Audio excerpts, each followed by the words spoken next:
Oi, amores, estamos aqui hoje, lançamento desse chamado Sol Podcast, o primeiro episódio de um grande sonho, o meu da Sol, de mostrar para vocês, mulheres, a nossa singularidade, para mostrar a verdadeira história de mulheres reais.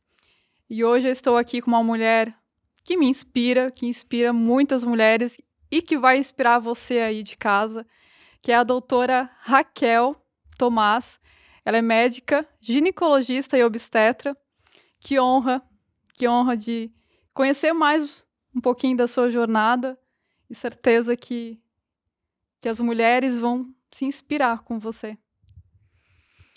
É um prazer e uma honra estar aqui, né, Sol, a convite seu, para tentar levar um pouquinho da minha história para outras mulheres, para poder impactar tantas mulheres, um pouquinho do meu processo, da minha jornada, que eu acho que é bem importante e serve como apoio, né, e para tantas mulheres que estão aí, cada uma, né, na sua fase, no seu processo, no seu ciclo.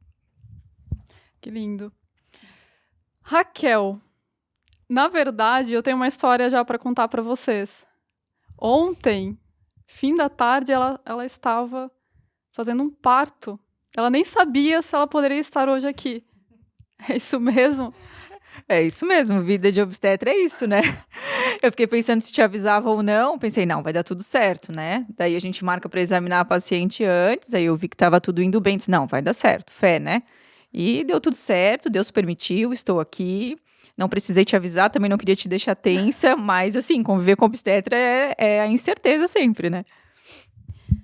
Raquel, todas nós mulheres temos cada uma jornada, cada uma com o seu processo.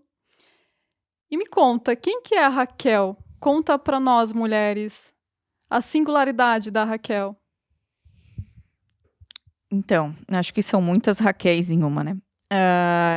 Eu sou a Raquel que nasceu no interior, a filha da Eliane e do Oda, a filha do policial, como todo mundo conhecia quando eu era pequena. Eu sou a Raquel médica, obstetra, como a maioria me conhece aqui na cidade onde eu me estabeleci, que foi uma cidade que me acolheu. E eu sou a Raquel, que sou esposa do Luiz Fernando, que não gosta muito que eu me exponha, né, amor? Eu sei, mas sempre me apoia, né? Tá lá, né, me apoiando sempre.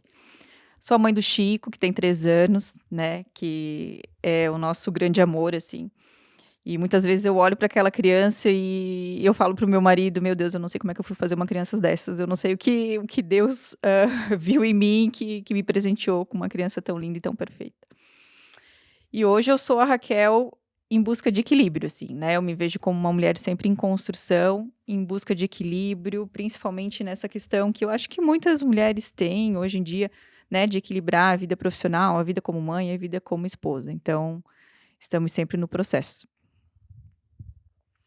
E Raquel, você comentou um pouquinho dos seus pais, né? Qual a sua origem e o que isso impactou na Raquel de hoje? Então, eu nasci numa cidade bem pequenininha, Nova Veneza, lá no sul do estado, né? Uma cidade que tem em torno de 12.000 habitantes. Cresci no interior, tive uma infância bem simples e bem feliz, na verdade. Eu sempre vejo dessa forma.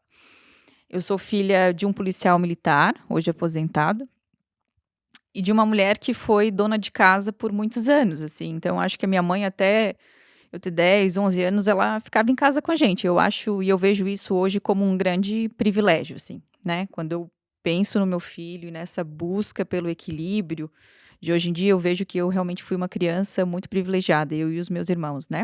Tenho 2 irmãos mais novos, dois homens hoje em dia, né. Digo que é meninos, mas são homens. Então, tive uma infância bem feliz, nessa cidade de interior. Eh, eu sempre fui criada de uma forma muito simples, mas os meus pais, né, apesar de muito simples, sempre me falaram assim: "Olha, minha filha, estude", né. E o meu pai, por mais machista que ele seja, e por mais, assim, ele teve uma educação machista, né, na verdade ele, eh, teve essa criação de militar, meu avô era militar, né, então por mais que ele tenha esse perfil, ele sempre me dizia: "Filha, não estude para não depender de nenhum homem", né. Então olha só, né, a dualidade na mesma pessoa. E eu sempre fui muito estimulada pelos meus pais a buscar o que eu realmente queria, né? Eles sempre me estimularam a voar alto. Então, na verdade, eu sempre fui uma criança uma adolescente que sabia que queria alguma coisa a mais da vida, assim, né? Eu via os meus pais sempre contando dinheiro e eu sabia que não era isso que eu queria, né? Que eu não queria ficar ali, que eu não queria ter essas dificuldades que eles tiveram, apesar de que a gente sempre foi muito feliz, né? Então, essa origem no interior, essa criação assim mais tradicional, eu vejo como um privilégio e ao mesmo tempo nunca me restringiu, digamos assim. Eu sempre fui muito estimulada. Mas é claro, tinha as suas dificuldades, né? Crescer numa cidade de 12 mil habitantes, para quem queria voar um pouquinho mais, tive que estudar fora, né? Enfim, tive que buscar outros meios, outros recursos. Sempre estudei com bolsas de estudos, por exemplo, que a gente não tinha realmente dinheiro. Tu imagina, né? Um policial militar numa família de 3 filhos, né? E a esposa dona de casa, né? Mas essa é a minha origem, né? E eu tenho muito orgulho dela. Me lembrei de mim. A minha origem também, ela tem como base o interior. Sou filha de agricultores. Meus pais ainda são agricultores. E a minha criação, eu vejo que foi uma criação para o mundo. E a sua também foi. É isso? É, mais ou menos por aí. A minha mãe, né, sempre foi uma pessoa assim muito. Como é que eu vou dizer? Eu sempre admirei muito essa visão que ela tinha. Apesar de não ter muito estudo, ela sabia que um filho era diferente do outro. Ela nunca nos impôs nada, ela sempre estimulou e nos apoiou. Então, eu imagino o quanto foi difícil para ela e para o meu pai, numa cidade pequena como essa, uma única filha mulher, né? E o meu pai, né, tendo essa criação mais tradicional. Como foi para eles me deixarem com 17 anos morar em Florianópolis para fazer uma faculdade, né? Mas eles nunca me disseram: "Não, filha, não faça isso", ou "Não, é melhor você fazer isso do que aquilo", né? Eles sempre me apoiaram, procuraram me guiar, mas realmente é uma criação para o mundo. E eu vejo que, assim, você discernir a diferença entre os seus filhos, né, como a minha mãe fazia, ela tinha um filho diferente do outro. Na minha família ninguém é médico, os meus irmãos, eram bem diferentes de mim, eu sempre fui uma criança muito estudiosa e os meus irmãos não, né.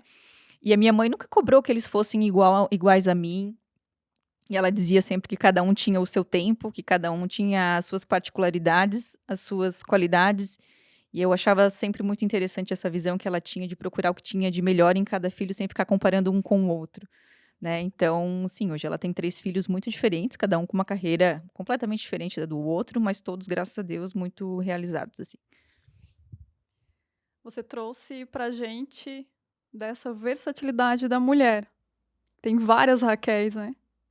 Como outra mulher que está nos ouvindo, ela também tem vários papéis. E essa sua aceitação da sua aparência, dessas várias Raquéis, como que foi e como que é atualmente? Porque a gente percebe que nós mulheres nos cobramos e colocamos essa vaidade na aparência.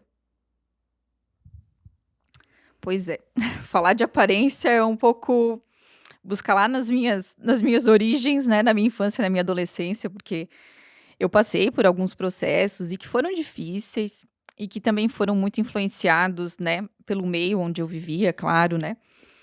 Mas, é que hoje, graças a Deus, eu me vejo como uma pessoa muito bem resolvida nesse aspecto. Mas sim, como é que eu vou começar? Eu sempre fui uma criança magra, feliz, eu nunca vi a minha mãe é uma mulher linda naturalmente, assim, eu nunca vi a minha mãe se maquiando demais, assim, né, nunca vi ela muito, muito, muito vaidosa, ela sempre estava muito bonita e adequada para cada situação, mas realmente não tinha, assim, um cuidado que eu enfim, né. E, então, quando eu cheguei na minha adolescência, eu comecei a engordar um pouquinho, né, como toda adolescente, depois que menstrua. Comecei a ter acne, espinha, e foi bem mais ou menos no período que eu mudei, eh, de colégio, né, porque eu tive uma história que eu estudei em escola pública até a 8ª série, e depois eu acabei migrando para um colégio particular, né, com bolsa de estudo sempre, claro, enfim. E quando eu mudei desse meio e já estava um pouco incomodada com a minha aparência, digamos assim, que já estava mudando nessa fase de adolescente, eh, quando eu me vi em outro meio, numa cidade maior, eu fui estudar em Criciúma e tal, e eu me deparei com uma cidade, um meio onde as pessoas eram mais, tinham mais vaidade, né, onde o dinheiro dizia mais, né, tinha mais valor, tinha mais peso, isso começou a impactar mais, assim, né, sobre mim. Então eu tive uma fase, assim, que eu realmente eu não me gostava, assim, né. Até interessante que quando eu mudei de colégio, até outro dia a gente estava conversando sobre isso, nas primeiras semanas, assim, as pessoas do interior que estudavam lá eram um tanto discriminadas no sentido de que tinha bullying naquela época, eu sofri bullying e tal. E eles chamavam a gente de polenteira, né, do interior, imagina, Nova Veneza, Criciúma. Criciúma é uma cidade relativamente, assim, elitizada.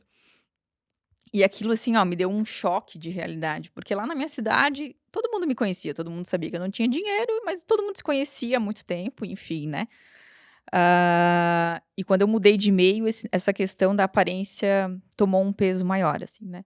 Então nas primeiras semanas eu me lembro de ter chegado em casa, assim, na hora do almoço, e minha mãe servindo almoço, meu pai já tinha almoçado, e eu entrei na cozinha, assim, meio chorando, né. A minha mãe: "Meu Deus, minha filha, o que que tá acontecendo? Você não tá gostando do colégio novo, né, a gente lutou tanto pra colocar numa escola particular, com bolsa e tudo". Eu disse pra ela: "Eu não tô gostando, não gosto daquela cidade, não gosto, né, das pessoas e tal". "Você quer mudar de escola de novo?" Eu disse: "Não, agora eu não vou mudar, agora eu vou ficar lá", eu dizia pra ela. E foi um processo difícil, assim, aos pouquinhos a minha autoestima ela foi sendo melhorada por outros aspectos, assim, da minha vida, porque eu sempre fui uma criança, uma adolescente que estudava muito, então eu acabei sendo reconhecida, assim, porque eu era aquela aluna que sempre ficava né, nos primeiros lugares dos simulados, dos vestibulares, então ali a minha autoestima começou a melhorar por este aspecto inicialmente. E depois eu comecei a conviver com outras pessoas que foram me induzindo a essa questão da vaidade, do se cuidar, né, e aos pouquinhos eu fui me redescobrindo, assim, né. Quando eu mudei para Florianópolis, depois quando eu passei na faculdade, foi um outro processo, porque lá eu via que ninguém se importava tanto assim com a aparência, entendeu? Ninguém ficava te olhando, te julgando. A pessoa que tinha muito dinheiro convivia com a pessoa que tinha pouco dinheiro, e todo mundo ia para a faculdade de havaianas e short, ninguém estava nem aí, entende? Então ali foi onde eu me redescobri, digamos assim, né, e onde eu pude me soltar, me libertar e procurando o meu caminho, assim, né, da minha relação com a minha aparência e com o meu corpo, e onde eu aprendi a me aceitar e me cuidar também, porque eu acho que é importante, né. Então a Raquel, lá de trás, ela colocou a sua autoestima na sua aparência. Sim, por um tempo sim, né, isso me chateava bastante, assim, não posso dizer que não, assim, que não me incomodava, eu tive algumas situações, eh assim, de bullying mesmo, né, de adolescente, coisa de adolescente, claro, né, mas que mexem com a autoestima da gente, né. Então eu tive algumas situações que me chateavam muito, mas eu buscava a parte boa de mim, assim, entende. Então, a questão, de eu me sair bem, né, nos estudos, nos concursos, isso me ajudou bastante, né, e a eu me manter onde eu estava. E depois, aos pouquinhos, eu acho que foi um processo, assim, de aceitação da aparência e até a questão de eu buscar me cuidar melhor, né, e gostar de mim, gostar de me cuidar, porque eu acho que isso também é importante, a gente gostar de cuidar de si mesmo, né. Uhum. Nós mulheres precisamos tomar cuidado e não colocar a nossa autoestima em coisas supérfluas, né, como a aparência. Claro, a gente precisa tomar cuidado, nos cuidar, tirar um tempo para nós como prioridade, né, mas não colocar como responsabilidade, né, a aparência para a autoestima, para ter autoestima. Tem muitas outras coisas, como você mesma trouxe. É, eu concordo, acho que nós somos múltiplas, né, nós não somos só o nosso corpinho, né, o que os outros veem, né, nós somos muito mais do que isso. Então eu acho que você valorizar os outros aspectos da sua vida é muito, muito, muito importante, né. Mas eu acho que você gostar de se cuidar, né, de curtir o processo, né, de olhar no espelho e gostar do que vê, e de se aceitar, de procurar se cuidar acima de tudo da sua saúde, não só da sua aparência, né? Então, assim, eu estava acima do peso, sim, estava acima do peso. Então, eu vou emagrecer acima de tudo para eu ter mais saúde, né? E claro, sim, para eu me gostar, para eu colocar uma roupa e me gostar, que também é legal, né? Mas, com certeza, a gente não é só a aparência, só o que a gente vê no espelho e muito menos só o que os outros veem da gente, né? Porque a opinião dos outros não é só o que importa, né? Você falou outro aspecto que é importante para nós mulheres, que é o financeiro, sobre dinheiro. Como que a Raquel via o dinheiro lá atrás e como que a Raquel vê hoje o dinheiro? Como que a Raquel tratava o dinheiro? Porque você trouxe a palavra dinheiro algumas vezes para nós. Porque dinheiro é preciso ter, né, para pagar as contas. Temos boletos, não nos faltam boletos. Só que, claro, tem mais coisa aí por trás, né? Falar de dinheiro, hoje eu me sinto bem confortável para falar de dinheiro. Então, eu acho que eu passei por muitos processos e entender o significado do dinheiro na vida foi um deles, assim. Então, eu nunca tive dinheiro na minha infância, na minha adolescência, nunca tive, né? O dinheiro sempre foi muito contado e sempre foi muito pensado para que se ia utilizar o dinheiro. Então, isso sempre foi uma das coisas que me motivou muito a buscar outras coisas, porque, né, a buscar uma carreira e tudo, porque eu sabia que eu não queria viver contando dinheiro, tá? No interior, quando eu morava em Nova Veneza, eu vi o dinheiro assim. Lá todo mundo sabia quem tinha dinheiro e quem não tinha, né? Então tinha a patotinha dos que tinham dinheiro e a patotinha dos que não tinham. E eu tava na patotinha dos que não tinha. Mas tudo bem, né? Eu tinha o meu círculo de amizades, né? Eu era uma criança que me destacava, como eu te disse, né? Pelos estudos, todo mundo me conhecia.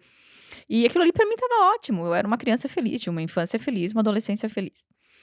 Quando eu fui estudar na escola particular, eu via o dinheiro como uma questão de apartheid, assim, né.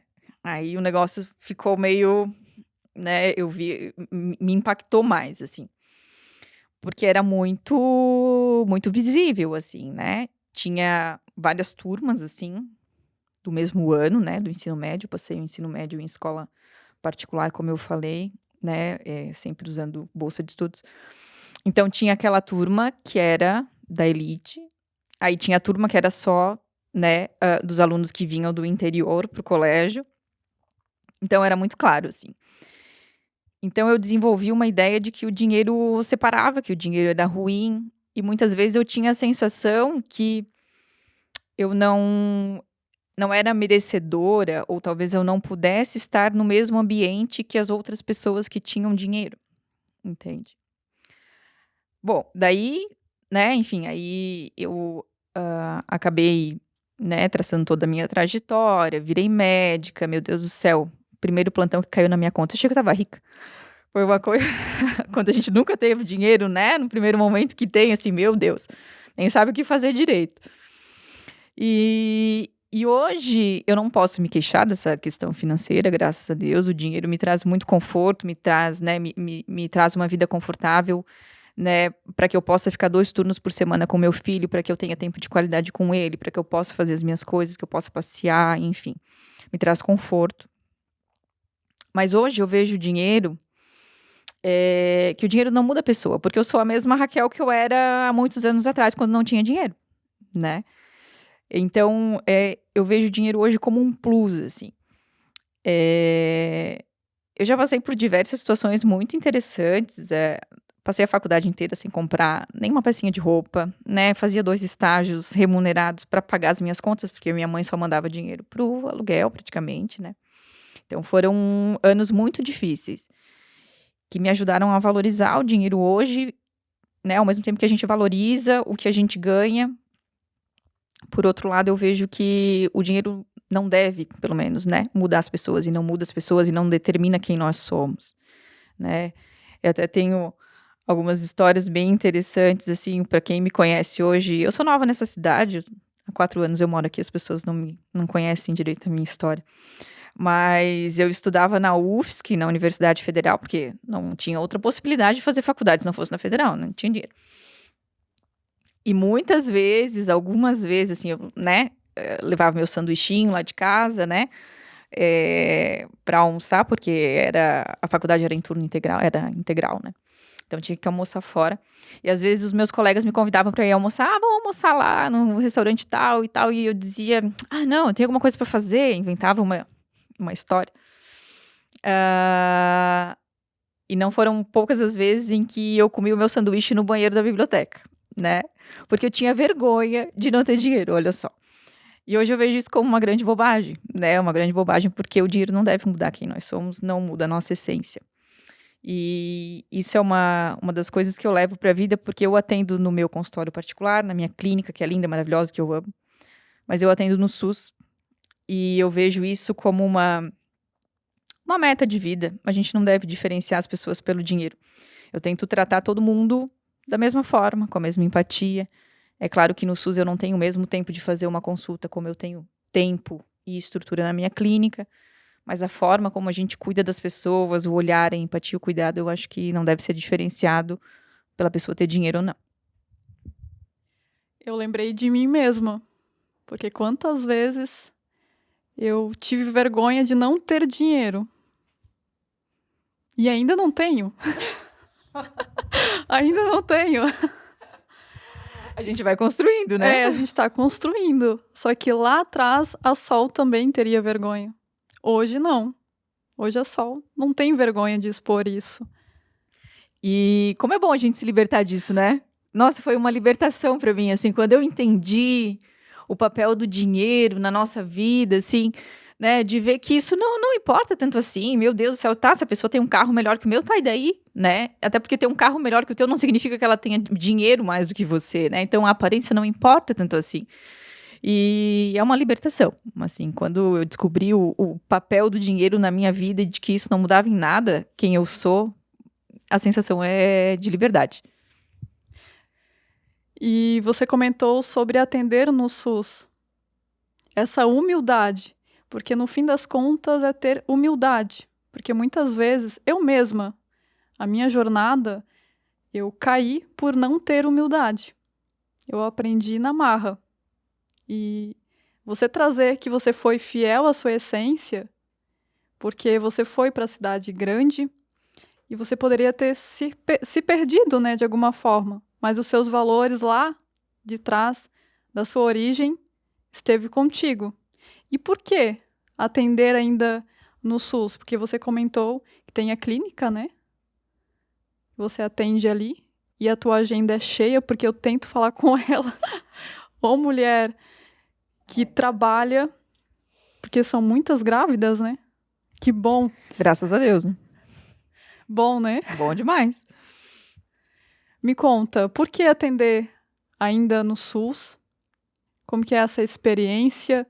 Os teus valores como mulher, os valores que veio lá de trás, porque você até comentou da sua mãe, a sua mãe sempre valorizou a beleza natural. E você valoriza isso, tá na tua essência, porque você transmite isso para mim e para todas as mulheres. Que você gosta do natural, da essência de ser natural. Uma maquiagem leve, uma roupa leve, do teu estilo, fiel à sua essência. E a gente sabe que, sem querer, a gente acaba saindo da nossa essência por influência. Mas você ficou firme ali nos seus valores. É verdade. Quando eu fui para fazer faculdade, olha, eu fui para Florianópolis morar sozinha com 17 anos. Eu até hoje fico imaginando o que foi isso pro meu pai, né? Militar, que sempre teve o controle de tudo, deixar a filha morar fora aos 17 anos, a única filha. Obrigado, pai. Foi essencial, né? Então, quando a gente se vê livre, assim, ó, numa cidade onde ninguém te conhece, né? Sim, é muito importante, eu acho, tu manter esses valores, a forma como você foi criado, os valores que te foram passados, o quanto você absorveu e o quanto você valoriza, né, toda essa sua origem, acho que é muito importante, porque eu poderia fazer qualquer coisa lá em Florianópolis. Se eu quisesse dizer pra minha mãe, tô indo pra faculdade e não ir, né, ela não ia nem saber. Se eu dissesse pra ela, mãe, dormi em casa e passei a noite na balada, ela não ia nem saber, não tinha ninguém me olhando, me monitorizando, né. Mas eu acho que lá no fundo, a nossa essência é a forma, né, como a gente vê o mundo, como a gente aprendeu a ver o mundo, porque o nosso primeiro olhar do mundo é pelos olhos dos nossos pais, eu acho que é muito importante. Essa questão de atender no SUS tem muito disso, assim, porque eu não passei na faculdade no meu primeiro vestibular, passei no segundo. E eu fiz uma promessa, e isso me lembro até hoje, e eu levo isso muito a sério até hoje, porque eu sou cristã, né, nasci numa cidade de interior, onde todo mundo é muito devoto a Nossa Senhora de Caravaggio, nasci naquele bairro e fiz uma promessa, e eu disse que se eu passasse na faculdade, nunca ia deixar de atender no SUS. E até hoje, às vezes, a nossa financeira lá da clínica, ela vem pra mim com as planilhas dela, né, claro, é o trabalho dela, né. Ela vem e diz: "Olha, doutora, nós temos uma fila de espera de 50 pacientes, tu tá atendendo metade dos teus turnos no SUS e metade aqui, eu acho que dava pra gente tirar um turno aqui do SUS, tirar isso aqui do SUS e ficar mais um turno na clínica, porque a gente vai aumentar em tanto os nossos rendimentos e, né, o tempo que tu vai trabalhar é o mesmo". E realmente é, né. Mas a minha resposta pra ela é sempre a mesma, eu disse: "O dinheiro não é só o que conta", né. Então eu tô no SUS pela promessa que eu fiz hoje, e que eu pretendo me manter firme. Eu tô no SUS porque é o lugar onde me desafia, porque a gente estar na nossa clínica com as nossas pacientes, fazendo tudo do nosso jeito, é um conforto, você tem controle de quase tudo. Então não é ali onde me desafia. Onde me desafia é lá no SUS, onde eu pego os perrengues mesmo, né. E eu tô no SUS porque eu gosto de ensinar, eu gosto de passar o que eu aprendi, a minha vivência, a minha experiência, os meus conhecimentos, né. Lá, nós temos a residência médica. Então eu convivo diariamente com residentes, com estudantes de medicina, né, da faculdade, e isso me desafia a estudar mais, a conhecer mais, a passar para eles a visão que eu tenho hoje da medicina e do cuidado. Então, sim, trabalho no SUS, gosto muito, né, na minha agenda todos os dias são diferentes um do outro, assim, eu não tenho nenhum dia que seja igual ao outro na semana, e isso para mim é uma versatilidade, assim, é uma coisa incrível da minha profissão. E pretendo continuar por muito tempo ainda, porque não é um peso, não é uma promessa que eu cumpro como se fosse um fardo, entende. É um grande prazer, na verdade, estar retribuindo um pouco para a sociedade daquilo que eu tive, porque eu estudei em escola pública, eu estudei numa faculdade pública, né, então eu ganhei muito da sociedade, é uma forma de a gente retribuir um pouquinho, né, de tudo que eu recebi nessa minha jornada, assim. A Raquel dá aula ainda na faculdade de Rio do Sul. Como que tu dá conta, mulher? Porque é muita coisa, né? Eu não dou conta da minha vida. Ou a gente finge que dá conta. Como que é? Um pouco a gente finge que dá conta, né, vamos combinar. Então, assim, estabelecer uma ordem de prioridades, né, então estabelecer a prioridade e fazer, né, e realizar a prioridade, o que não é prioridade, a gente vai estabelecendo a ordem das coisas depois, né. Na verdade, assim, eu sou coordenadora da residência médica em ginecologia e obstetrícia do Hospital Regional. Eu sou professora da faculdade, mas eu sou preceptora do internato. Então, né, aqueles acadêmicos que estão nos últimos anos da faculdade, eles passam conosco, né, no centro obstétrico, na parte da obstetrícia, então, sim, mas são aulas práticas, né. Então é dentro do serviço mesmo, é um modelo de ensino-aprendizagem prático, né. Como é que a gente dá conta? Eu tenho uma rede de apoio que é bem importante, que é o que me segura, né. Então eu não tenho a minha mãe perto, infelizmente, que era meu grande sonho. Mas eu tenho a minha sogra, meu sogro, a família do meu marido, que estão sempre presentes e sempre prontos. Meu Deus do céu, só Deus sabe, se não fossem eles, né. E eu tenho meu marido que me apoia, que é, né, por exemplo, cuidar do filho é 50%, né. Então, assim, que é um super pai que tá sempre presente. E eu tenho minha funcionária de casa, que é um anjo, Jesus Cristo, né, dependo muito dela, e ela sabe disso, valorizo muito o trabalho dela. Então a gente dá conta sim, dá e não dá, né. Mas são coisas assim, tudo que eu faço, trabalho no hospital, trabalho no consultório, a faculdade, a residência, são coisas que me dão muito prazer. Então, a gente dá um jeito, quando a gente gosta, a gente dá um jeito, né? E ainda tem que dar jeito de ficar com o filho, com o marido, né?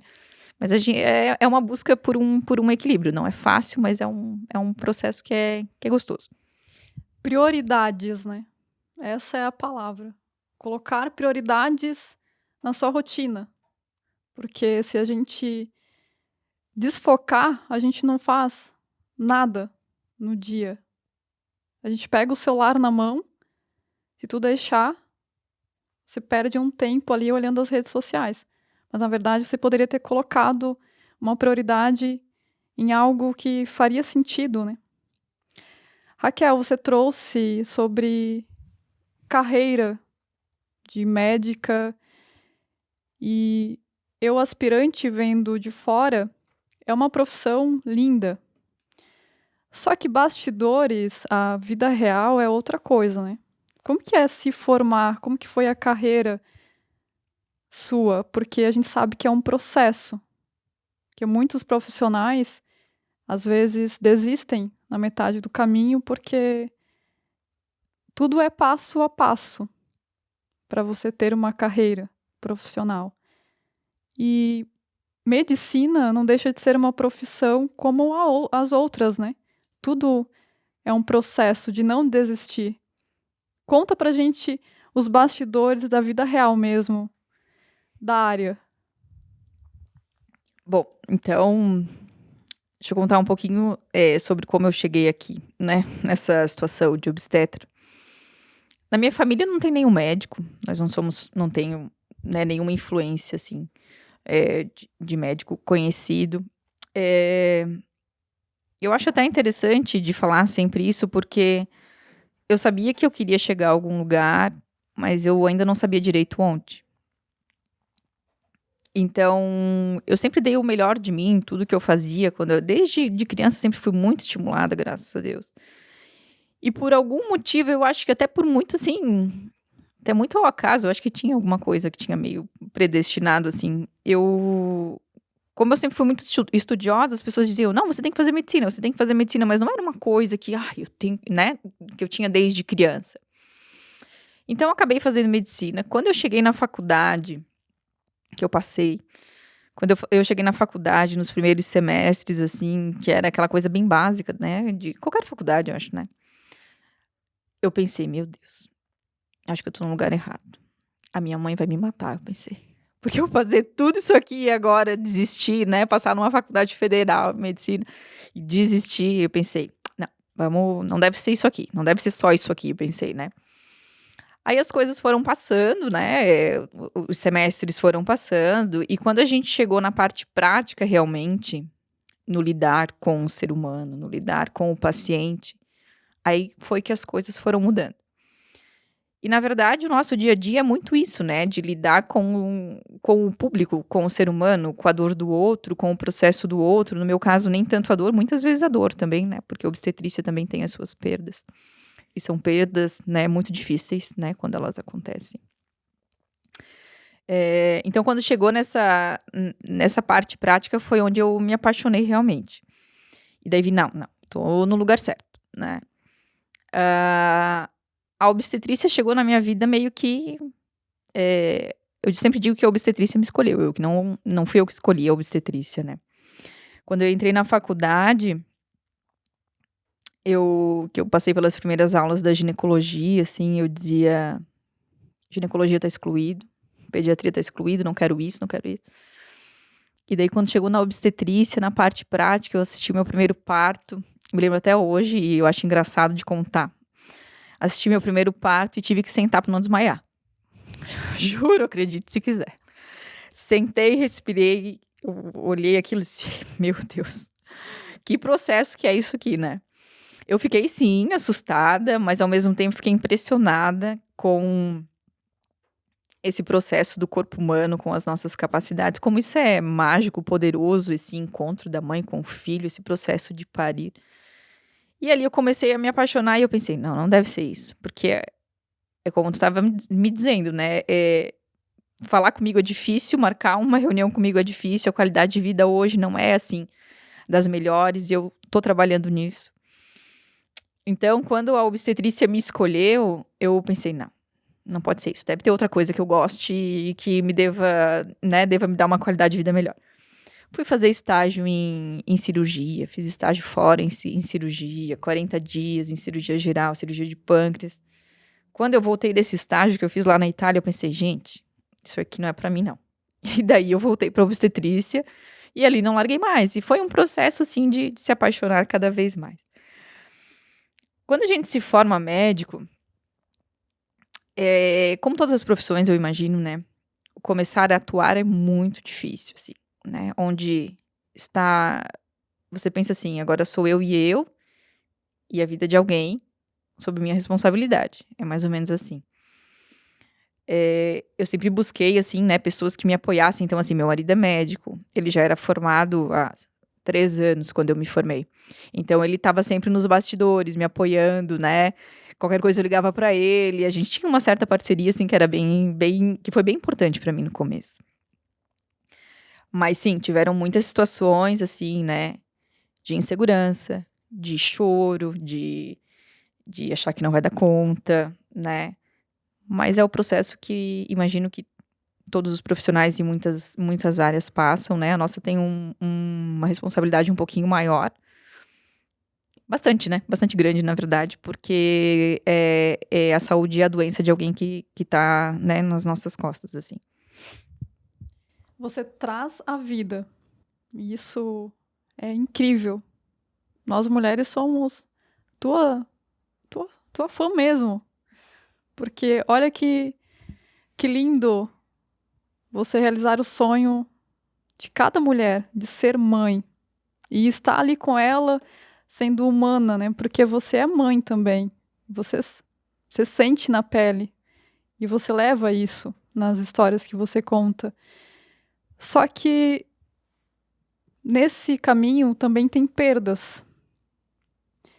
Você já sentiu culpa com alguma coisa que aconteceu, alguma história que te impactou, que te fez parar um pouquinho e analisar, será que tomei a decisão certa? Porque você é uma mulher muito bem resolvida, nos passou que se aceita, nos passou a mulher forte que é, só que ao mesmo tempo você é mulher e a gente é vulnerável também. Você já sentiu algum sentimento aí no seu coração de culpa? Meu Deus, muitas vezes, né? Muitas vezes. Existe a culpa, assim, ó, de você saber, de você pensar, meu Deus, se eu tivesse estudado um pouco mais, será que eu não teria conseguido resolver essa situação? Né? Será que eu não teria mudado a história dessa pessoa se eu não tivesse um pouquinho mais de conhecimento? Essa é a culpa mais fácil de lidar, né? E a gente tá, pelo menos eu, né, me vejo assim como profissional, eu tenho sempre não é essa culpa, é essa cobrança dentro de mim. Tanto que até hoje eu estudo toda semana, eu tenho as minhas metas de estudo. Então, eu estudo toda semana. Tem um tempo, nem que eu acorde 5:30 da manhã, eu estudo. Existe sempre essa cobrança até hoje, assim, mesmo eu me considerando uma mulher bem resolvida, realizada com a minha profissão. Existe o outro tipo de culpa, né, que é, assim, na minha visão,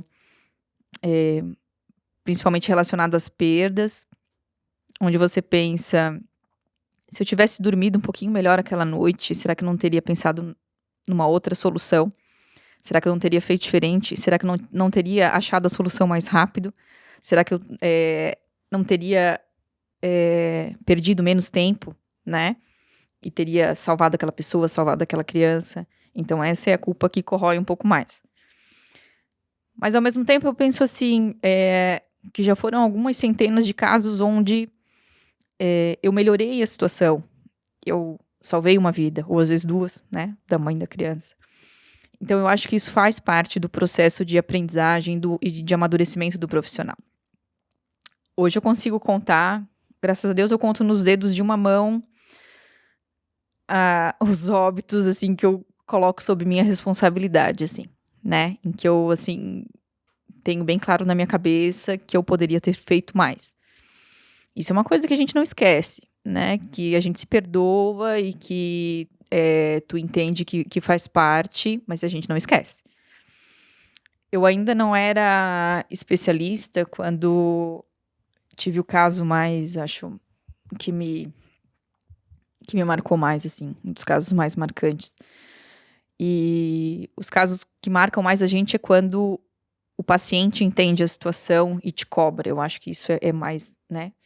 É mais marcante. Então, enquanto eu fazia a minha especialidade médica, eu trabalhava numa UPA lá na Grande Florianópolis. E lá chegava de tudo, assim, né? Então, largava lá na porta, acidente, tiro, facada, infartado, era uma loucura.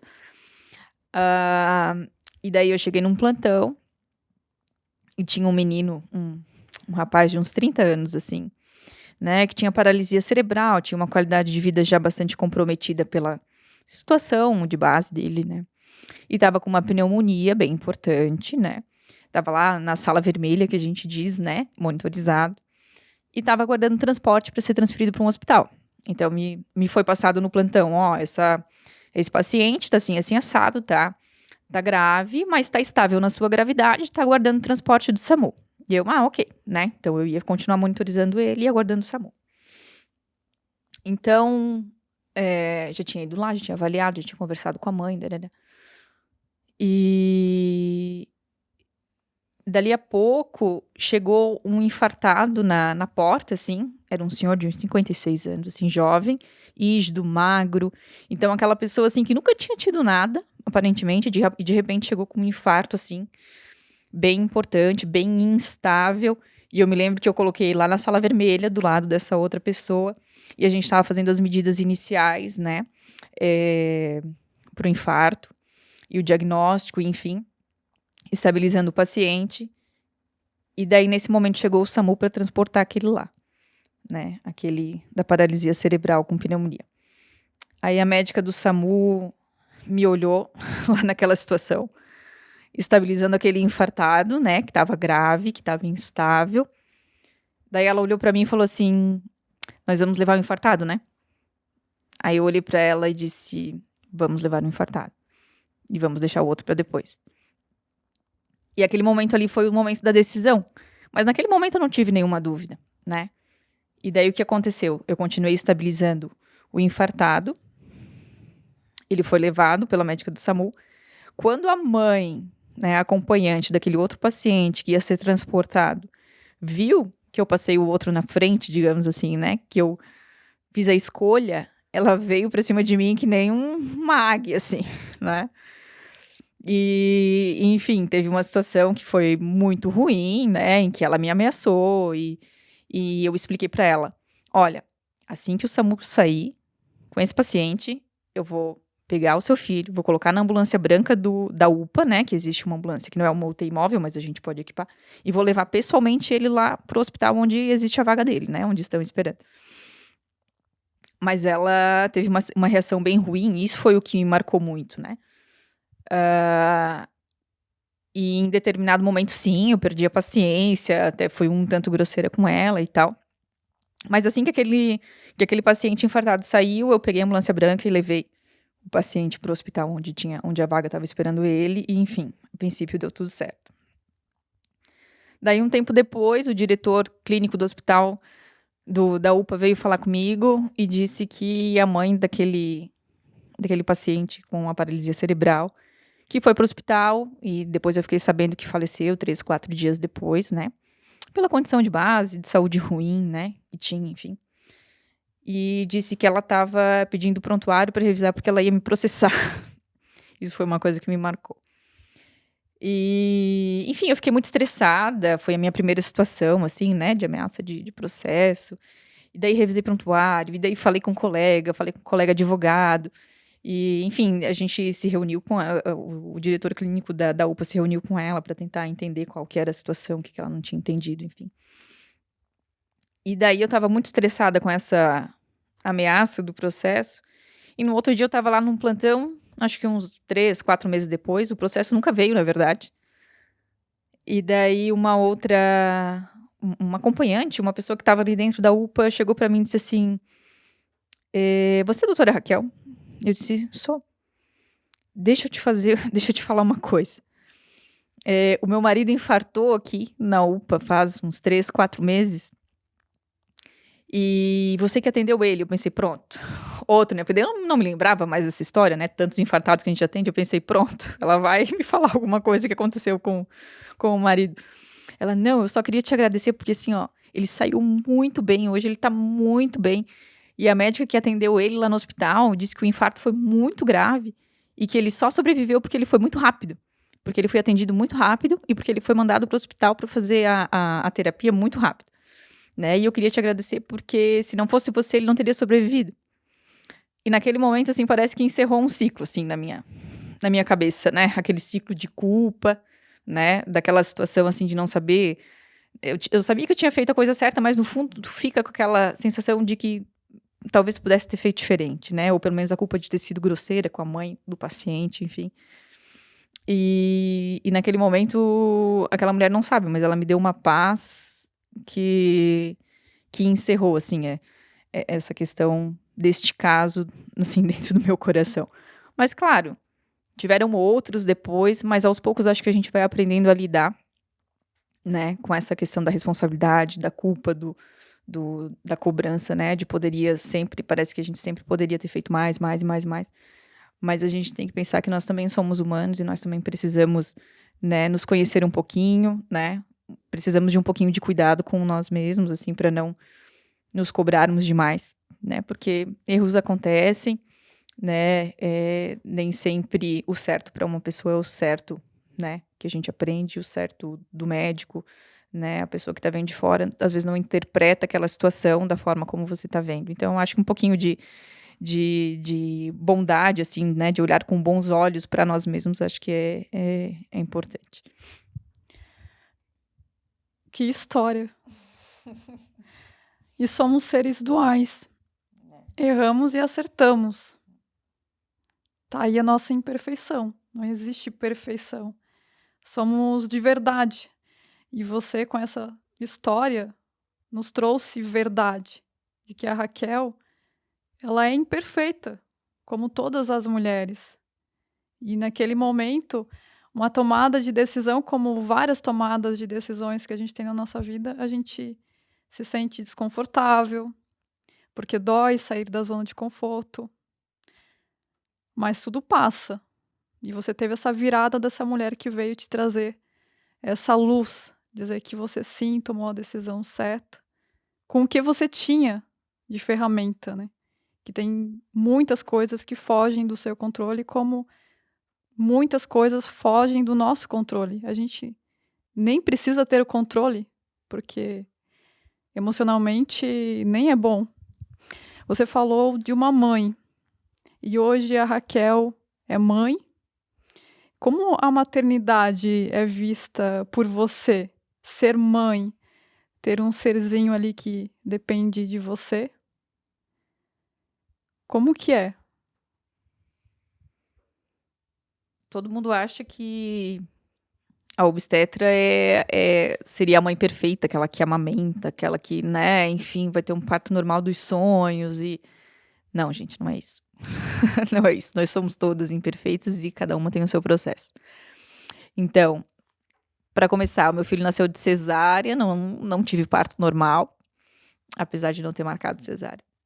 Então, né, não vejo isso como culpa, não vejo como um problema e não tenho problema de expor, né, porque hoje existe muito essa cobrança de ter o parto. Tive muitas dificuldades para amamentar o Francisco, muitas dificuldades. Quando meu filho nasceu, eu acho que, na verdade, não sei se eu me preparei, assim, para ter essa criança, assim. Eu acho que eu trabalhei muito a minha gestação inteira. E a impressão que eu tenho é que, de repente, o Francisco nasceu e colocaram aquela criança no meu colo e eu levei um susto. Foi essa sensação que me deu. Disse, meu Deus, e agora? Essa criança é minha, né? Então, como eu falei, o puerpério foi difícil. É difícil, né? E hoje eu tenho essa visão e tenho essa clareza.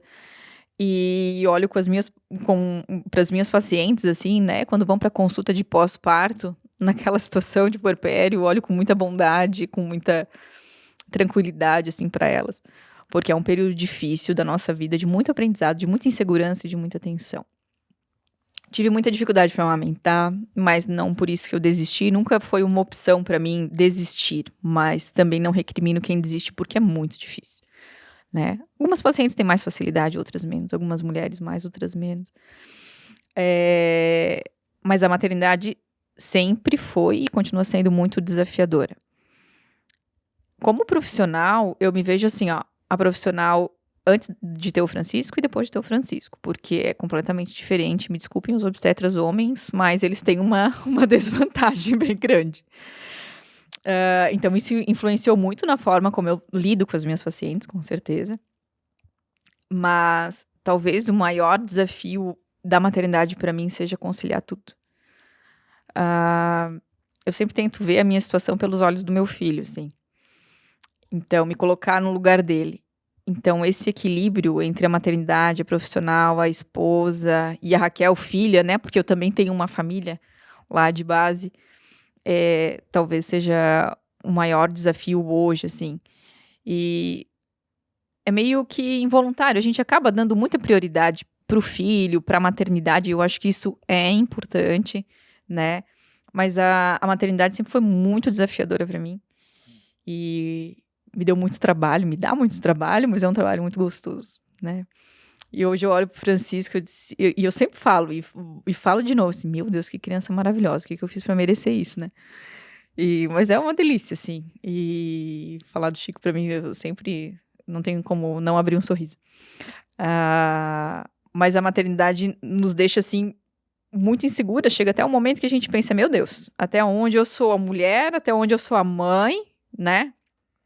Uma coisa que foi interessante, assim, é que depois que eu tive o Chico, eu demorei muito tempo pra usar uma saia acima do joelho, porque eu não me via mais como mulher, entendeu? Olha só, né? Meu, mas eu não posso usar uma roupa curta assim, eu sou mãe agora, né? Mas são coisas que colocam, acho, na nossa cabeça e na verdade, tu te redescobrir depois de ser mãe, tu te redescobrir mulher e esposa depois de ser mãe, também é um processo, né? Então, ainda estou no processo, mas é um processo bem, bem gostoso, bem satisfatório. As mamães vão se identificar. Eu não sou mãe, mas percebo um brilho no olhar diferente das mães. E você comentou sobre prioridades, e eu até comentei que eu preciso ainda me policiar no celular, porque se deixar, a gente coloca um foco desnecessário. O Chico me parece que fez uma arte, eu nem sei se eu poderia estar falando essa história. O que ele fez para chamar a atenção? Vamos ver se as mães vão se identificar. Sim, vão se identificar com certeza. Então, é engraçado, né? A gente sempre tenta, quando tá em casa, estar com a criança. Então, eu fico 2 turnos por semana com meu filho, mas é claro, né? Parto pode acontecer a qualquer hora, então às vezes sou chamada e tem que, né, deixar ele com a minha funcionária, enfim. E às vezes a gente sabe fazer as coisas, tem que ir no mercado, tem que fazer outras coisas, né? Mas eu tento, na medida do possível, quando eu estou com ele, dar atenção pra ele, de brincar com ele, porque ele é uma criança que brinca muito, muito ativa, que tá sempre fazendo coisas diferentes, enfim. E daí, segunda-feira, à noite, cheguei do plantão, era umas 7h30, e o meu marido tinha que sair pra operar, e eu ia ficar com o Chico. Daí eu falei pra ele, vou ter que sair daqui a pouco, porque eu tinha uma outra paciente pra avaliar. Então, é sempre essa, né, um sai, outro chega. É sempre um equilíbrio muito fino.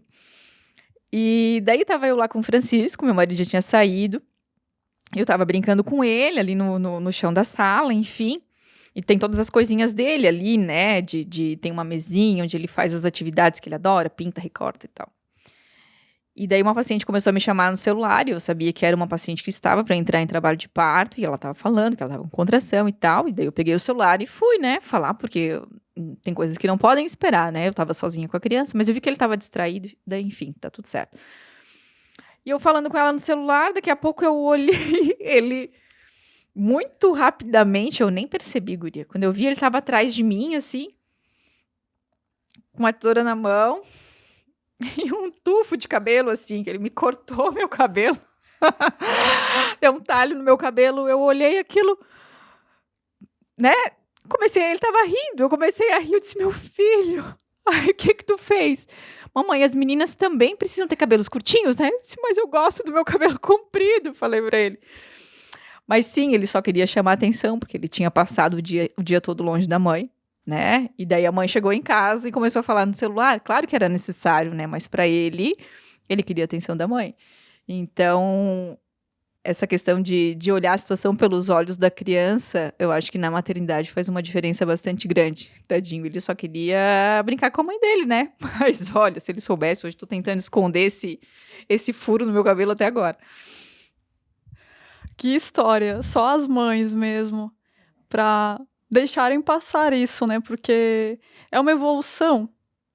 Porque se fosse, talvez, uma evolução de uma Raquel lá atrás, ela já brigaria, ela já questionaria.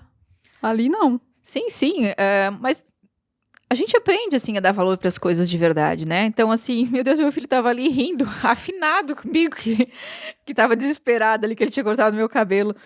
Mas, só, o que que é? O cabelo cresce, entendeu? Apesar de que o meu cresce pouco, né? Tem que fazer muita coisa para ele crescer. Mas o cabelo cresce, imagina que eu ia, né, culpar o meu filho por uma situação que, tadinho, na verdade, né, a maior vítima da situação era ele, né? Passou o dia todo longe da mãe e a mãe chegou em casa e não deu atenção pra ele, né? É uma forma de chamar atenção. Então, não, expliquei, ó, não pode cortar o cabelo. O cabelo é só a tia lá, fulana, que pode cortar, né? Até porque daqui a pouco ele tá cortando dele e dos coleguinhas na escola, né? Mas sim, eu acho que é uma questão de dar valor pro que realmente importa. E daí eu peguei, resolvi a minha situação e fui brincar com ele, né? Aqui hoje na história sua, que é exclusiva sua, é a sua jornada, você comentou sobre vários assuntos: merecimento, aceitação, dinheiro, família, que para ti é a sua base. E eu vi que você trouxe um livro ali, esse Inteligência Emocional. Ele foi importante na tua jornada? Você buscou esse conhecimento para hoje a Raquel ela ser aceita de alguma forma pelos outros, o pertencimento, mas o mais importante, ser aceita por ela mesma. Esse livro eu li recentemente, eu adoro. Li recentemente e assim, eu acho que talvez a maior importância dele na minha vida esteja nesse momento atual, né? Olha só. É uma maravilha esse livro, recomendo. Esteja nesse meu momento atual que talvez não é tanto a busca profissional. Hoje eu me considero, assim, uma profissional já bem reconhecida, que está bem estabelecida, então esse não é o meu foco agora, nesse momento. Quando eu iniciei o ano, né, eu coloquei como meta desse ano voltar um pouco mais para minha família, para o meu filho, né, porque eu estou trabalhando muito, né, mas focar os meus esforços, assim, né, para me colocar melhor, né, mais disponível para minha família. Então, esse livro me ajudou muito, assim, em situações familiares, né, em situações do dia a dia. Me ensinou a reconhecer algumas habilidades do meu filho, que muitas vezes eu imagino, assim, que os pais, né, quero que a criança estude, quero que vá bem na escola, quero que tire boas notas, quero que não sei o que, não sei o que, não sei o que. Mas talvez essas habilidades não sejam as mais importantes para as nossas crianças hoje em dia, né? A criança ter uma boa autoestima, né? Confiar em si mesma, saber enfrentar desafios, saber lidar com situações de conflito, né? Enfim, eu acho que talvez a gente ensinar as nossas crianças a lidar com essas situações corriqueiras do dia a dia, né, de uma forma emocionalmente saudável, sem que elas possam se culpar, né? Eu vejo comigo lá com a minha situação do bullying quando eu era adolescente, né? Que eu sempre lidei com isso de uma forma assim, não me deixei abater. Eu lidava isso como um desafio, entende? Então eu acho que tu saber colocar isso para tua criança, né, ajudar ela a resolver essas situações diárias, talvez seja mais importante do que um currículo escolar, né? Porque de nada adianta a gente ter um filho bem-sucedido, que tem um diploma, né, na faculdade lá, uma faculdade top, né, um curso muito bom, né, se a pessoa ela não consegue se colocar no mercado, se ela não consegue, né, lidar com uma equipe, entende? Não ter um relacionamento social e profissional saudável, né, lidar com conflitos, lidar com situações desconfortáveis, né, e com desafios novos. Esse livro também me ajudou a chegar aqui nessa cidade, né, e a me estabelecer aqui, no sentido de que eu saí de um lugar onde eu tinha, né, mais conforto, né, eu já conhecia as pessoas de lá, e chegar numa cidade aqui onde eu ia aprender a conviver mais com a família do meu marido, né, com outros tipos de pessoas, né, porque sair de uma cidade grande e vir para uma cidade um pouco menor, as pessoas são diferentes, talvez um pouco mais fechadas, trabalham mais, né, dão valor talvez para outras coisas. E me ajudou bastante até assim a reconhecer muitas vezes características, né, do meu marido e formas de lidar com isso e formas de ajudar a minha família a ser emocionalmente mais saudável. Eu acho que é um livro bem interessante, recomendo. Aproveitando o gancho da Raquel, o hábito da leitura é essencial. Claro que nem sempre começar é fácil. É a sequência, né, de dar início a uma leitura de um livro gostoso, claro, com algum assunto que você se identifica, né? E esse livro, então, para ti foi essencial. Eu tenho um presente para te dar, que eu acredito que você vai gostar, porque você me falou que hoje você tem como essência buscar uma paz interior, né? E esse devocional, ele tem feito muito sentido para mim. Na verdade, eu estou aqui graças a esse devocional, porque o Sol Podcast é um chamado que eu recebi de Deus, e sem Deus, para mim, eu não estaria aqui, porque sair da zona de conforto, se colocar na vulnerabilidade é se permitir, como você mesma comentou. E não é fácil, dói mesmo. Só que quando você sente que você está fazendo o bem para outra pessoa, que você está sendo influência e não comparação, você transcende um brilho no olhar como você brilhou os seus olhos inúmeras vezes aqui, você contando sobre a sua jornada. Aqui o presente. Deixa eu me ajeitar aqui. Tu não vai acreditar no que eu vou te falar. Se eu te falar que eu passei na frente da livraria e vi esse livro e quase entrei pra comprar, tu não vai acreditar. Sério. É destino. É um presente da Lu, lá da livraria Sebo Soler. A Lu é inspiração para as mulheres. E é um presente dela, do Sol Podcast, para você.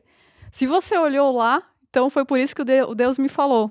Porque quando eu te perguntei, Raquel, qual livro você tem vontade de ler? Você falou a Bíblia, né? Aí eu pensei, nossa, eu acho que vai encaixar direitinho. Nossa, foi... Não, é demais mesmo. Só pode ser. Obrigada. Nossa, que presente.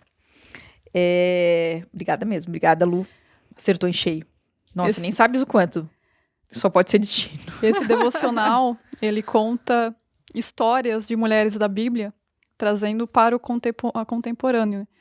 E até a história da Eva, que é a primeira história, a primeira mulher, né? Ela fala sobre ter vergonha, que ela ficou com vergonha, ela sentiu vergonha.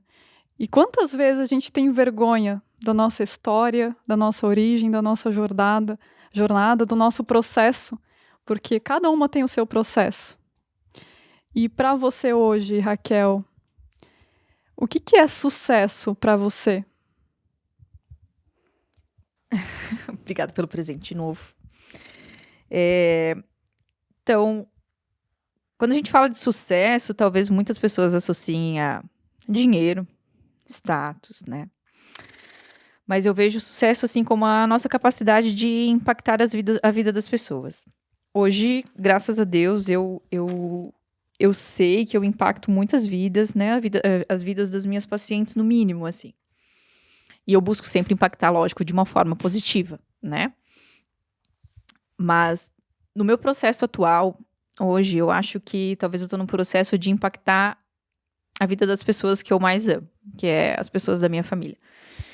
Então, hoje eu tô numa busca, assim, de um equilíbrio de tentar ser uma influência melhor na vida do meu filho, né? De buscar mais tempo pro meu pai, pra minha mãe, pro meu marido, né? Então, o sucesso, ele tem muitas faces, né? O meu sucesso profissional, eu sou uma pessoa bem resolvida, assim, com ele, né? Não que eu não almeje outras coisas, com certeza almejo, faço muitos planos, tenho muitos planos e coloco eles em prática, né? Trabalho todos os dias para colocá-los em prática. Mas a minha busca atual é por um equilíbrio, né? Por impactar positivamente a vida das pessoas mais próximas de mim, que são as mais importantes da minha vida, né? Então, meu marido, meu filho, eu sempre procuro, como eu falei, me olhar pelos olhos do Francisco. Então, assim, né? Como que ele vai ver a mãe dele lá na frente, né? Eu não quero que ele veja assim, ó, eu sou filho da obstetra, da doutora Raquel, né? Sim, uma boa obstetra e tal. Eu sei que ele vai sentir orgulho, né? Mas será que o que eu tô fazendo é suficiente para impactar na vida dele, né? Na forma como ele vai ver o mundo, na forma que ele vai se posicionar no mundo, né? Então, hoje, eu tô medindo o meu sucesso pela minha capacidade, pela minha disponibilidade de impactar positivamente a vida da minha família, do meu marido, do meu filho, dos meus pais, né? Que eu acho que se a gente puder impactar de forma positiva, se a gente puder impactar, né, e levar boas influências e fazer a família da gente feliz, que essa que eu acho que é, né, no fundo essa é a palavra. Se a gente puder fazer os nossos próximos, a nossa família feliz, eu acho que isso já é uma medida de sucesso, né? De nada adianta a gente correr atrás do sucesso profissional se as pessoas que estão ao teu redor são pessoas infelizes, né? Se não estão satisfeitas contigo. O meu marido é muito mais, assim, família e muito mais, assim, eu falo pra ele que ele é grude, né? Ele é muito mais grude do que eu. Então, às vezes eu tô indo lá pro meu consultório, meu parto, ele pega e me puxa, tipo, tá ficando tanto com a gente, né? Tá na hora de a gente arrumar um tempinho, vamos fazer mais uma viagem, vamos ficar mais juntos, né? Então, ele é uma pessoa que me puxa. Então, eu tô nesse processo. E esse ano é voltado para esse meu aprendizado, porque é um aprendizado. É difícil para mim. Bem difícil, porque eu sempre fui uma pessoa de trabalhar muito, né? E eu gosto do que eu faço, me dá muita satisfação, me dá muito prazer e é muito desafiador. Mas buscar esse tempo e buscar essa satisfação junto com a minha família e fazer eles felizes, eu acho que é a minha maior medida de sucesso atualmente, assim. E hoje a gente percebe um mundo vazio, colocando felicidade em bens materiais e você trazendo a sua visão de sucesso. Claro que a sua visão é sua, ela é do seu jeitinho, cada uma tem a sua, né? Agora, Raquel, depois dessa jornada impactante, que eu tenho certeza que vai influenciar outras mulheres, que não será comparação, porque a gente está aqui para servir, para ser virada de chave para outras mulheres. O que a Raquel diria para uma mulher que hoje está num momento delicado, um momento que ela gostaria de ser acolhida, abraçada? O que você diria para ela? A Raquel, mulher. Que a Raquel é mãe, mas a Raquel, mulher. Bom, então eu acho, assim, que tem fases. A gente tem várias fases na nossa vida, né? Então, assim, você profissional não exclui você mulher, não exclui você mãe. Se você é dona de casa e você faz o seu trabalho bem, você cuida bem da sua família, você faz seus filhos felizes, né? Você impacta positivamente na vida de quem está ao redor de você, isso é uma medida de sucesso. Então, não se recrimine, porque eu não tenho uma carreira, né? Porque eu não tenho um salário, né? Isso não é uma coisa feia. Eu fui filha de uma mãe dona de casa por muito tempo. E acredite, isso impacta de forma muito positiva. Os seus filhos vão ser muito, muito felizes e vão lembrar dessa fase com você com muito amor, muito carinho, muita gratidão. Então, você né, estar vivendo o seu momento, a sua fase, se você é dona de casa, ou se você ainda não está feliz, não tem uma carreira bem estabelecida, não se culpe. Faça o que você tem para fazer, que seja ser dona de casa, né? Muito bem feito, com muito amor. É claro que isso não impede de você realizar os seus sonhos, né? Porque nós somos múltiplas, a gente não precisa ser uma coisa só. Então, sim, sonhe, planeje o seu sonho, corra atrás dos seus sonhos, né? Mesmo que ainda não seja um sonho bem estabelecido, né? Vai fazendo uma coisa por dia, né? Estabeleça uma meta por um período, uma meta curta, até o final do mês, até o final do ano. Daqui a 6 meses eu quero estar assim, eu quero começar uma faculdade, eu quero me matricular, estabeleça metas curtas. E vai realizando aos poucos, que aos poucos a gente chega lá, né? Mas se permita ser como você é, se permita sonhar, se permita correr atrás dos seus sonhos. A opinião dos outros é importante, mas de qual opinião nós estamos falando, né? A opinião do seu marido é importante? Sim, a opinião do seu marido é importante para você. Mas não se permita que outras pessoas que não têm influência na sua vida interfiram nos seus sonhos. Então, sonhe, né? Se quiser ter uma carreira, tenha. Se quiser ser dona de casa, seja, né? Desde que você faça com amor, com dedicação. Com certeza, isso também é uma medida de sucesso, tá bom? Isso merece um fechamento. Que impacto. Fizer essa diferença aqui em mim já. Imagina pra mulher aí de casa. Inclusive, mulher que tá aí assistindo, compartilha, curte. Esse vídeo vai para o YouTube. Segue a gente nas redes sociais. Raquel, aonde que a gente pode te encontrar? Porque depois dessa mensagem, essa mulher, ela merece ser vista pelas outras mulheres. Porque ela já é vista, né? Mas imagina quantas histórias que você vai receber. Quantas histórias você vai impactar com essa mensagem. Quantas mulheres vão se identificar com a sua história. Porque a gente sempre tem algo em comum. Seja ser mãe, ser filha, a origem, casamento. Você trouxe isso como base, casamento, família. E a mulher precisa ser pioneira da sua história. E você trouxe isso. A gente não pode ser comparação. Porque o Sol Podcast ele nasceu para isso. Para ser influência e não comparação. Não é para poder. E você mesmo trouxe aqui que você está aqui porque quer fazer a diferença. Aonde que a gente encontra? Bom, eu trabalho na Clínica Unitar, aqui no Alpha Medical Center, né? Com meu marido, meu cunhado, nós temos uma clínica familiar, que é ótimo poder trabalhar assim, é um orgulho pra gente, né? É uma clínica relativamente nova e é o nosso filho mais recente, assim. E eu trabalho no hospital regional, né? Trabalho no SUS, como eu te falei, fazendo pré-natal de alto risco, e trabalhando ali na assistência na parte da medicina fetal, da obstetrícia de alto risco. Amores, esse projeto aqui ele está acontecendo graças a vários parceiros, inclusive a Raquel é parceira do projeto. Foram muitos nãos para o projeto estar aqui hoje ativo. Foram vários sims importantes, inclusive o seu sim, Raquel, de se colocar à disposição, de colocar a sua empresa à disposição, porque ela é empresária também.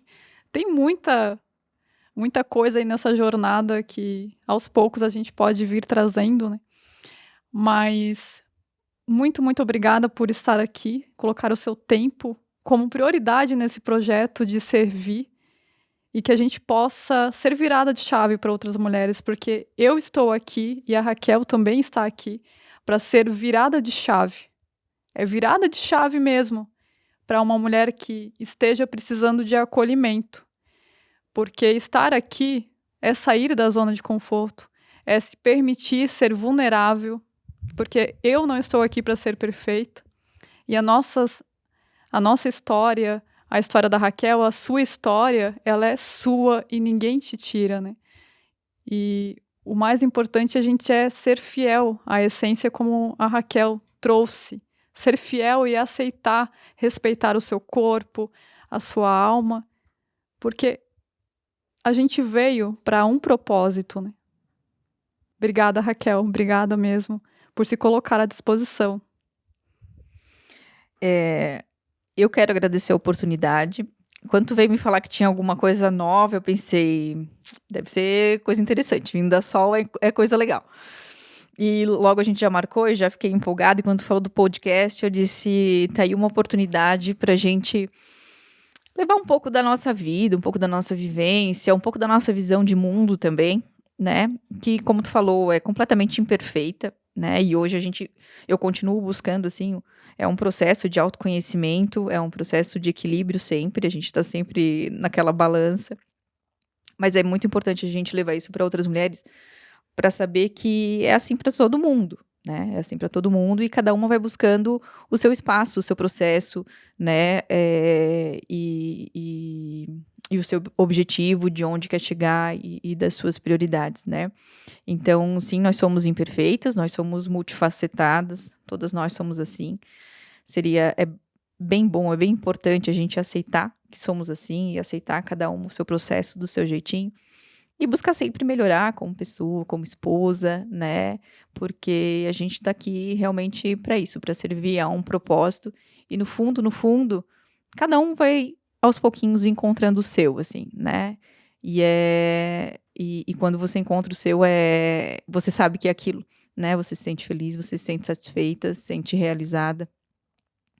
Mas o trajeto, né, a trajetória, ela é sempre imperfeita e permeada por muitos nãos, né, por muitos obstáculos e é assim mesmo, né, mas o importante é a gente não desistir, é a gente não se culpar, é a gente olhar pra gente sempre com muito carinho, assim, e com muita bondade. Obrigada. Pessoal, amores, como eu mesmo chamo, né? Meus amores, eu preciso muito da ajuda de vocês para levar essa mensagem para outra mulher. Compartilha, curte, segue a gente nas redes sociais, é só o podcast oficial. E muito, muito obrigada e até o próximo episódio.